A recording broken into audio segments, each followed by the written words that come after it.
நீங்க இப்ப பஸ்ல போனீங்கன்னா செக்கிங் வராங்க, ட்ரெயின்ல போனீங்கன்னா டிக்கெட் இருக்கான்னு நம்மள செக்கிங் வராங்க. நம்ம சாதாரண ஆளுக்கு ஒன்றும் பிரச்சனை இல்லை, இருந்தா காட்டிட்டு போலாம், இல்லைன்னா ஃபைன் கட்டணும். பட் ஃபைன் கட்டுறது 400-500 ரூபான்னா நம்ம செகண்ட் ஹேண்ட்ல இதில் போனால் அவ்வளோ வரப்போகுது. பட் நீங்கள் பல கோடி கட்டி இருந்தால் குறைந்தபட்சம் 30-40% வரி கட்ட வேண்டியிருக்கும். இந்த சினிமா நடிகர்கள் பெரிய ஆட்கள் புதுசு வாங்கிட்டு ஒரு 3 மாதம் அங்கே வச்சுட்டு அதுக்கப்புறம் பழசுன்னு கொண்டு வருவாங்க. ஆனால் இது எதுவுமே சட்டத்தில் அலௌடு கிடையாது. துல்கர் சல்மான் விஷயத்தில் அவர் வழக்கு போட்ட உடனே நோண்டி பார்த்தால் சமீபத்தில் அவர் ஒரு படம் எடுத்திருக்காங்க. அந்த படம் 300 கோடிக்கு மேலே கலெக்ஷன் ஆகிருக்குன்றாங்க.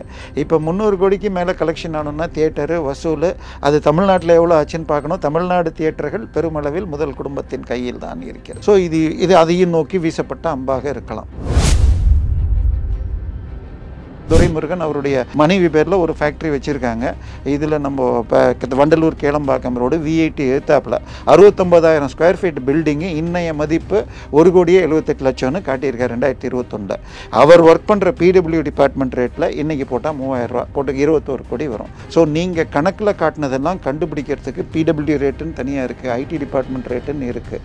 இதையெல்லாம் பார்த்தா கண்டுபிடிச்சிருவாங்க. கண்டிப்பாக கார் இம்போர்ட்ஸில் எல்லாரும் பண்ணுறாங்க. இப்போ சமீபத்தில் கூட இந்த இன்பன் உதயநிதி பேரில் ஒரு காரை தான் ஸ்டாலின் வச்சிருக்காருன்றாங்க. இப்போ நான் ரேஞ்ச் ஒரு கார் சொல்கிறேன், லேட்டஸ்ட் காரை ஒரு இதுதான் அவர் 2 கோடியே 15 லட்சமோ என்னமோ வாங்கினதாக இருந்தது.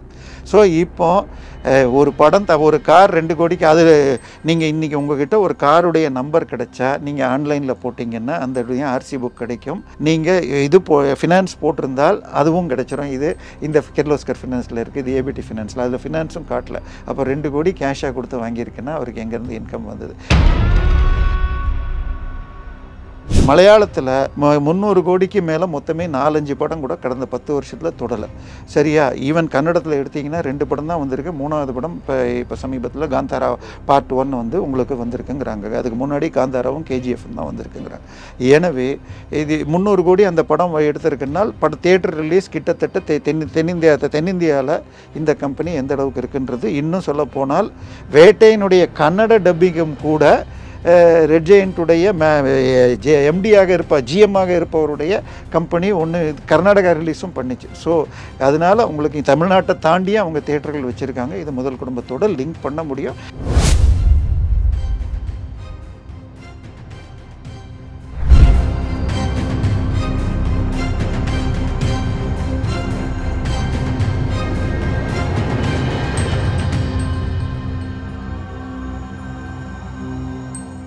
ரியல் ஒன் நேயர்களுக்கு வணக்கம். இன்று நம்மளுடைய நேர்காணலுக்கு அரசியல் விமர்சகரான திரு தேவப்பிரியா அவர்கள் இணைஞ்சிருக்காங்க. சார் வணக்கம். வணக்கம் சார். செய்திகளில் கொஞ்சம் ஒளிவு மறைவாக வந்துக்கிட்டு இருக்கக்கூடிய செய்தி அப்படிங்கிறது பார்த்தோம் அப்படின்னா, பல இடங்களில் ED ரைடுன்னு சொல்கிறதா IT ரைடுன்னு சொல்கிறதா கொஞ்சம் குழப்பமாகவே இருக்குது.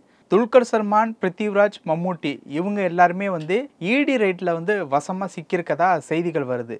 ஆனால் இதையும் தாண்டி பல இடங்களில் ரைடு நடந்துக்கிட்டு இருக்கிறதா தகவல் கிடச்சிருக்கு. ஒரே நேரத்தில் பல இடங்களில் ரைடு அப்படிங்கிறத சந்தேகத்திற்குரிய ஒரு விஷயம் அப்படின்னு பார்க்குறதா, இல்லை நார்மல் தானா? இல்லை, இதெல்லாம் ரொம்ப ரொம்ப நார்மல். IT டிபார்ட்மெண்ட்டுடைய வேலையே எங்கெங்கே ரைடு நடக்குது. உதாரணமாக ஒரு ஸ்கூலில் வெப்சைட்டில் 1,00,000 ஸ்கொயர் ஃபீட் கட்டி வச்சுருக்காங்கன்னு சொல்லிட்டு அப்போ இவ்வளோ பட்ஜெட் ஆகிருக்கும், ஆனால் நீங்கள் அவ்வளோ இன்கம் காட்டலன்னு ஒரு ரைடு அப்புறம் நான் போய் 30,000 தான் கட்டியிருக்கோம், கட்டினது இந்த வருஷம், ஸோ அவ்வளோ செலவு பண்ணலன்னு அதில் எக்ஸம்ஷன் நானே வாங்கி கொடுத்துருக்கேன். ஸோ அவங்க வெப்சைட்டை பார்த்தே இது. இப்போ நீங்கள் சொன்னது 2 விஷயங்கள்.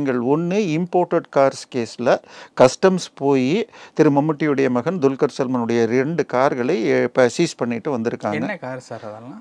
வெளிநாட்டிலேருந்து இறக்குமதி பண்ண கார்கள். அடுத்தது அதை எதிர்த்து நேற்றுக்கே அவர் அப்பீலுக்கு போயிருக்காரு. ஸோ ED உள்ளே வந்திருக்கு. இது முதல் நிலை. இரண்டாவது, சென்னையை தலைநகராக கொண்ட கோ கலர்ஸ் என்ற ஒரு மிகப்பெரிய டெக்ஸ்டைல் பிராண்டு, அவங்க பல 100 கோடிகள் IT ஏமாற்றிருக்காங்க அப்படின்னு சொல்லி அவங்களுக்கு சொந்தமான 30 இடத்துல நேற்று ரைடு நடந்திருக்கு.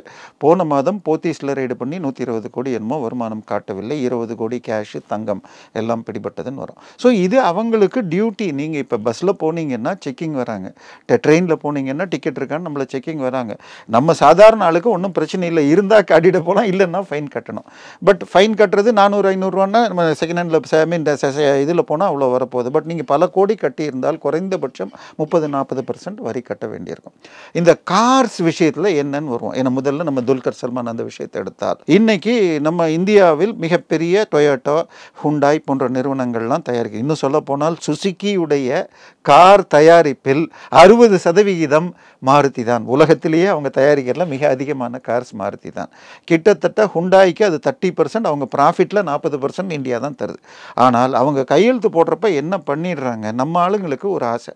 எப்படின்னா நீங்கள் இந்த புது ஏசியை வாங்கினீங்கன்னா, இன்றைக்கி தயாரித்த மிஷினை வாங்கினீங்கன்னா 25,000 ரூபா.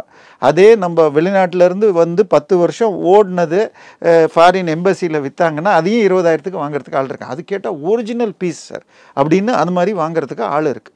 ஸோ அதே மாதிரி ஃபாரின்லேருந்து தயாரித்து வந்தால் நல்ல காருன்னு சொல்லிட்டு கொண்டு வரத்துக்கு பல பேர் ஆசைப்படுவாங்க. இதில் 2 விதம். ஒன்று புதுசாக இம்போர்ட் பண்ணுறது, 2வது பழசு அங்கே யூஸ் பண்ணிவிட்டு எடுத்துகிட்டு வருது.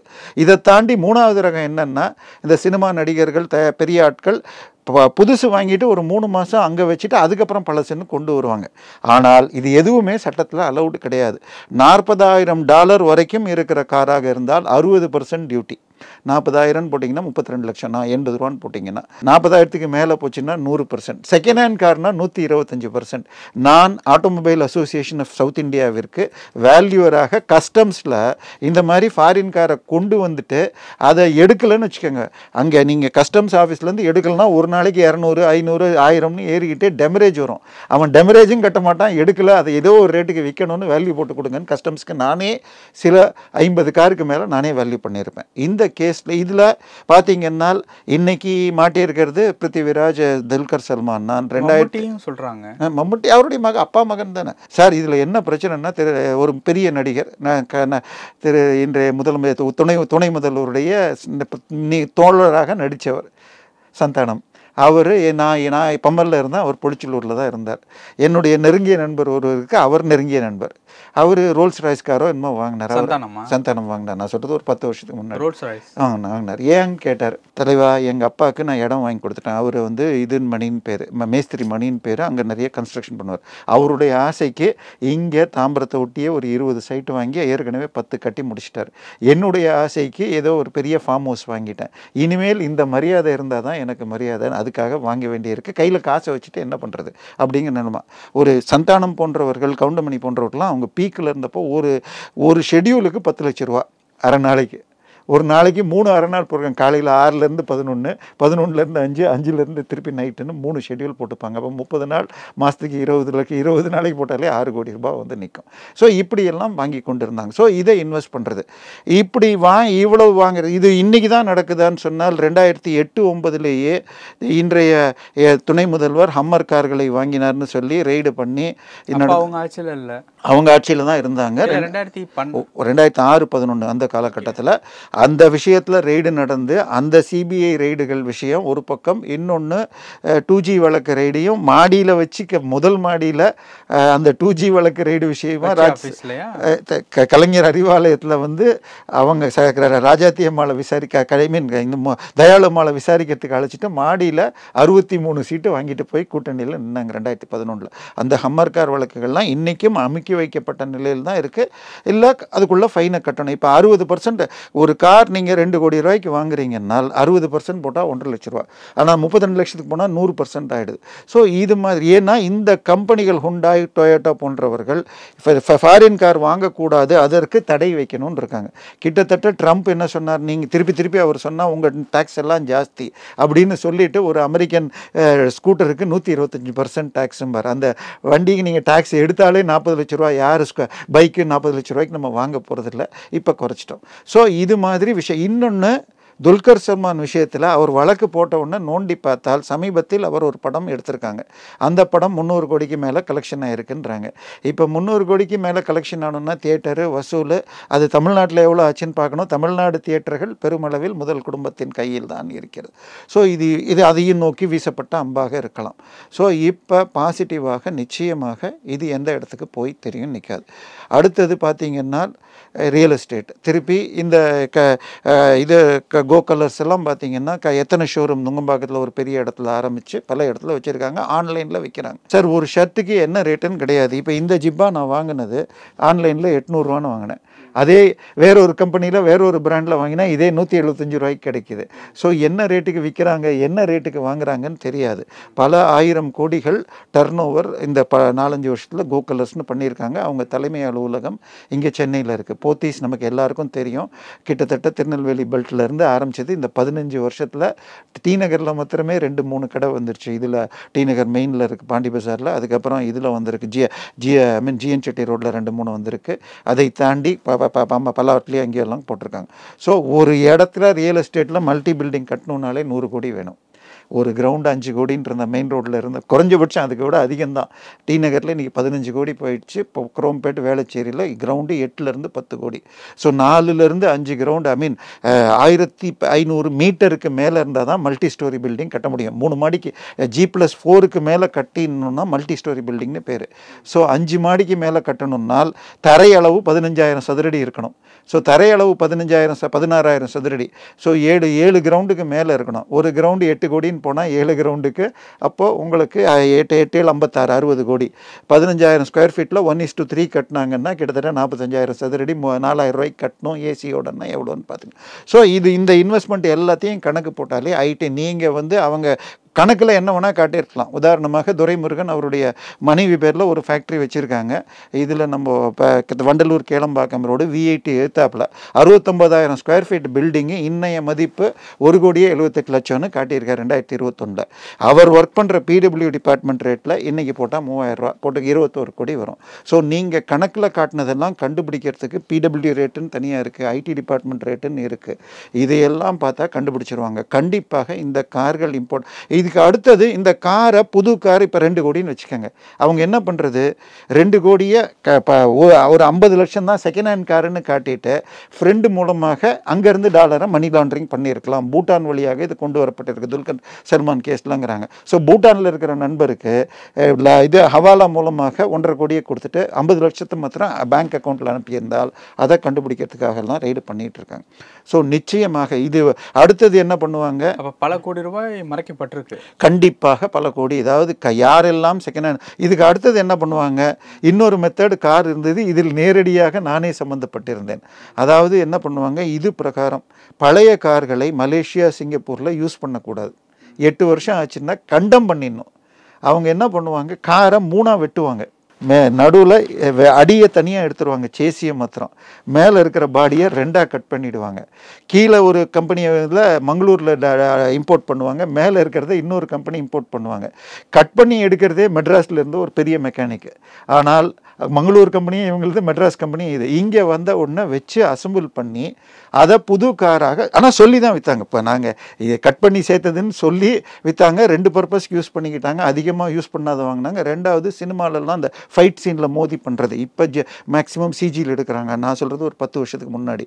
ஸோ பெரிய ஃபாரின் கார் ஓட்டிட்டு அதை ஆக்சிடென்ட் பண்ண மாதிரி இல்லாட்டி ரேஸுக்கு போகிற மாதிரி காட்டுறதுக்குன்னு இது பண்ணாங்க. இதை கண்டுபிடிச்சி கஸ்டம்ஸ்க்கு மேலே வர டிஆர்ஐ சார்பாக நானே அந்த வழக்கில் விசாரிக்கவும் பட்டிருக்கேன். ஸோ அந்த கார் வழக்கில் என்ன பண்ணாங்கன்னா அதுக்கு கொண்டு போய் நான் செகண்ட் ஹேண்ட் காரை கொண்டு வந்து கட் பண்ணி கொண்டு வந்து சேர்த்தேன்னா கிடைக்காது. அதனால பழைய அம்பாசிடர் காரை கண்டம் பண்ணிட்டு அந்த நம்பர் எடுத்து இதில் போட்டுக்கிறது. இப்படி எல்லாமும் பண்ணியிருந்தாங்க. ஸோ அந்த வழக்கில் கடைசியில் டிஆர்ஐ தோற்று தான் போச்சு. ஏன்னா தமிழக போலீஸ் அதுக்கு இந்த மாதிரி விஷயங்களை நோண்டியிருந்தால் மாட்டியிருப்பாங்க. அவங்க பண்ணலை. ஸோ ஒரு கம்பெனி அங்கே இம்போர்ட் பண்ணி இன்னொரு கம்பெனி பண்ணால் ரெண்டும் ஒரே கம்பெனின்னு பார்க்க. இப்போ இந்த இடத்துல எனக்கு ஒரு கேள்வி, ஏன் மூத்த குடும்பத்தோட துல்கர் சல்மான் விஷயங்களை லிங்க் பண்ணுறீங்க? இல்லை கார் இம்போர்ட்ஸில் எல்லாரும் பண்ணுறாங்க. இப்போ சமீபத்தில் கூட திரு இன்பன் உதயநிதி பேரில் ஒரு காரை தான் ஸ்டாலின் வச்சிருக்காருன்றாங்க. இப்போ நான் ரேஞ்ச் ரோவர் கார் சொல்கிறேன் லேட்டஸ்ட் காரை அவர் இதுதான் அவர் 2 கோடியே 15 லட்சமோ என்னமோ வாங்கினதாக இருந்தது. ஸோ இப்போ ஒரு படம் ஒரு கார் 2 கோடிக்கு அது நீங்கள் இன்றைக்கி உங்ககிட்ட ஒரு காருடைய நம்பர் கிடைச்சா நீங்கள் ஆன்லைனில் போட்டிங்கன்னா அந்த ஆர்சி புக் கிடைக்கும். நீங்கள் இது ஃபினான்ஸ் போட்டிருந்தால் அதுவும் கிடைச்சிரும். இது இந்த கிர்லோஸ்கர் ஃபினான்ஸில் இருக்குது, இது ஏபிடி ஃபினான்ஸில், அதில் ஃபினான்ஸும் காட்டல. அப்போ 2 கோடி கேஷாக கொடுத்து வாங்கியிருக்குன்னா அவருக்கு எங்கேருந்து இன்கம் வந்தது? இந்த கேள்விகள் வரும். அடுத்தது சினிமாவில் அந்த ஒரு படத்தில் 300 கோடி லாபம் வந்திருக்காங்க. மலையாளத்தில் 300 கோடிக்கு மேலே மொத்தமே 4-5 படம் கூட கடந்த 10 வருஷத்தில் தொடலை. சரியா? ஈவன் கன்னடத்தில் எடுத்திங்கன்னா 2 படம் தான் வந்திருக்கு. 3வது படம் இப்போ சமீபத்தில் காந்தாரா பார்ட் 1 வந்து உங்களுக்கு வந்திருக்குங்கிறாங்க. அதுக்கு முன்னாடி காந்தாராவும் கேஜிஎஃப்பும் தான் வந்திருக்குங்கிறாங்க. எனவே இது 300 கோடி அந்த படம் எடுத்திருக்குன்னால் தியேட்டர் ரிலீஸ் கிட்டத்தட்ட தென்னிந்தியாவில் இந்த கம்பெனி எந்த அளவுக்கு இருக்குன்றது. இன்னும் சொல்ல போனால் வேட்டையினுடைய கன்னட டப்பிங்கும் கூட ரெட் ஜெயண்ட்டுடைய எம்டியாக ஜிஎம்மாக இருப்பவருடைய கம்பெனி ஒன்று கர்நாடகா ரிலீஸும் பண்ணிச்சு. ஸோ அதனால் உங்களுக்கு தமிழ்நாட்டை தாண்டியே அவங்க தியேட்டர்கள் வச்சுருக்காங்க. இது முதல் குடும்பத்தோடு லிங்க் பண்ண முடியும். ஆனால் இதையெல்லாம் ஸ்பெக்குலேஷன் தான், ஆதாரங்கள் கிடைக்கணும். ஏன்னா சினிமா இண்டஸ்ட்ரின்னு பார்த்தீங்கன்னா இது சரத்குமாருடைய மகள் நடுவில் வந்து இந்த மேனேஜரை ஏதோ ஒரு வழக்குன்னு சிக்கினாங்கன்னாங்க. அவருடைய மகளுக்கு மேனேஜராக இருந்தவர் போதை மருந்து இம்போர்ட் பண்ணி அந்த போதை மருந்தை விற்று இது எல்டிடியை ரிவைவ் பண்ணுறாங்கன்னு சொல்லி கேரளா என்ஐஏ கோர்ட்டில் சொன்னாங்க. ஸோ போதை பணம் ஒரு பக்கம். நம்ம போதை பணத்தை வச்சுக்கிட்டே திமுகவின் அயலக பிரிவில் இருந்த ஜாஃபர் சேட் 4 படம் எடுத்தார். இப்பொழுது கடைசியாக வந்திருக்கிற படமான இட்லி கடை அந்த அவர் தம்பி சார் தான். அவர் வந்து 2021 தேர்தலில் அவருடைய வீட்டிலேருந்து வாடகை வீட்டில் 5 கோடி கேஷ் பிடிச்சாங்க. அவர் வெறுமையே ஒரு அசிஸ்டன்ட் டைரக்டராக பணியாற்றி கொண்டிருந்தவர். அவங்க அப்பா வந்து ஒரு டெக்ஸ்டைல் ஷாப் வச்சுருக்காருன்னா அந்த நகை கடை, அந்த கடை எப்படின்னு சேலத்தில் நான் பார்த்துருக்கேன், ஒரு சாதாரண கடை. இந்த ஆட்சி வர்றதுக்கு முன்னாடி அவங்க வச்சுருந்த பஸ் எல்லாம் ஓட்ட முடியாமல் அந்த இடத்தையே பஸ் எல்லாம் விற்றுட்டு அந்த இடத்த வாடகை கூட்டிருந்தவங்க இப்போ திருப்பி பஸ்ஸை ஆரம்பித்து ஸ்கூல் நடத்திட்டுருக்காங்க. ஸோ இது எல்லாமே டாஸ்மாக் பணமா என்னங்கிறது தெரியாது. ஆனால் ஈடிக்கு பவர் இல்லாமல் அந்த படமே வெளிவந்துருச்சு. இன்றைக்கி வரைக்கும் அந்த இவருடைய படங்கள் ரிலீஸ் ஆகலை. நம்ம திமுக அயலக பிரிவு ஜாஃபர் சாதிக்குடைய படங்கள் இன்றைக்கும் ரிலீஸ் ஆகலாம். ஒரு படம் முடித்து ஃபைனலாக பாட்டு ரிலீஸில் இவங்களும் கலந்துக்கிட்டாங்க. நம்ம உதயநிதி ஸ்டாலின் மனைவியும் கலந்து கொண்டார்கள். அதனால் இது நிச்சயமாக தொடர்புகள் சந்தேகிக்கப்படும். ஆனால் அவர்கள் தெளிவான ரெக்கார்டு கொடுத்துட்டா, ஏன்னா நீங்கள் யாரையுமே தமிழ்நாட்டை சேர்ந்தவங்கள ஈடியில் அரெஸ்ட் பண்ணல. அதே நம்ம இதுலேயோ ஜெய்வர் அரெஸ்ட் பண்ணாங்க டெல்லியில் ஆம் ஆத்மினா 9 முறை இது கொடுத்து சம்மன் கொடுத்து வரல. வேற பொன்முடியோ ஜெகத்ரிஷனோ கூப்பிட்டா போகிறாங்க. ஸோ கோஆப்ரேட் பண்ணால் பிரச்சனை இருக்காது, கணக்குகள் கொடுத்தால் போகலாம். அதை தாண்டி வழக்கு போட்டால் உங்ககிட்ட ஆதாரம் இல்லாமல் நீங்கள் வழக்கு போட்டால் ஐடி ரெய்டு போனாங்கன்னா அந்த கஸ்டம்ஸ் போனால் அந்த கார் இருக்கிற இடத்துக்கு தான் போக முடியும். இடி போனால் அவங்க எல்லா ஆஃபீஸ்க்கும் போக முடியும். ஸோ அதுக்கு தான் இன்றைக்கி 17 இடத்துல அவங்க எல்லா அலுவலகத்துக்கும் போய் கம்ப்ளீட்டாக ரைடு பண்ணியிருக்காங்க. நிச்சயமாக இது எங்கேயோ கொண்டு செல்லும். ஓகே, எங்கேயோ கொண்டு செல்லும் அப்படிங்கிறது மூத்த குடும்பத்தை வரைக்கும் பாதிக்குமா? ஆதாரங்களை பொறுத்து வரும். கண்டிப்பாக தொடர்புகள் இருந்தால் ஆதாரத்தை எடுத்துருவாங்க, கண்டிப்பாக கொண்டு போய் செல்லும். பல விஷயங்கள் பேசணும். நேரத்துக்கு ரொம்ப நன்றி சார்.